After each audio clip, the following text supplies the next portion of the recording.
Hey everyone, welcome back to the Gastronomy Center. Today we are talking about a common but often misunderstood stomach condition, fundy gland polyps. So let's break it down. What are fundy gland polyps?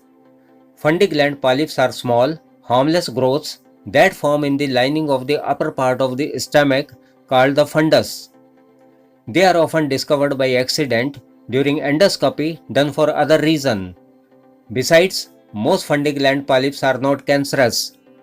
But if you have many or large polyps, especially with familial adenomatous polyposis (FAP), your doctor will keep a closer eye on them. Causes and risk factors of fundy gland polyps. So what causes them? Here are the main triggers. 1. Long-term use of proton pump inhibitors (PPIs). These medicines are used to treat acid reflux. If you are taking PPIs like omeprazole or pantoprazole for years, your risk of developing these polyps goes up. 2. Familial adenomatous polyposis (FAP). Some fundy gland polyps are linked to inherited conditions like FAP. In these cases, the polyps may be more numerous and carry a risk of cancer. 3. Helicobacter pylori infection. Though less common, some paper shows an inverse relationship with Helicobacter pylori infection. Surprisingly, people with Helicobacter pylori infection often have fewer fundy gland polyps. 4. Age and gender. These polyps are more common in middle-aged women. Here, hormonal factors might play a role. 5. Stomach lining changes. Sometimes changes in the stomach lining due to chronic inflammation or gastritis may also be involved. Symptoms of fundy gland polyps. They are usually benign and don't cause symptoms in most people.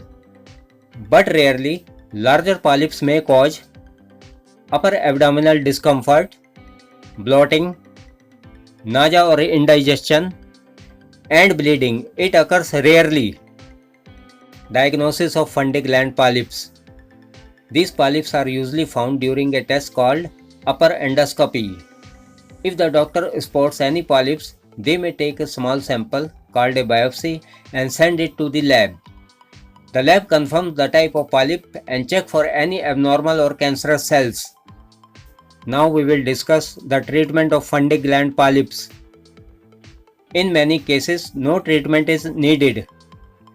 If the polyps are small, few in number and not causing any problems, your doctor may simply recommend regular monitoring. However, treatment may be considered in the following situations. 1. If polyps are large or numerous. If the polyps are big or growing in number, they may need to be removed during endoscopy. 2. Linked to familial adenomatous polyposis (FAP).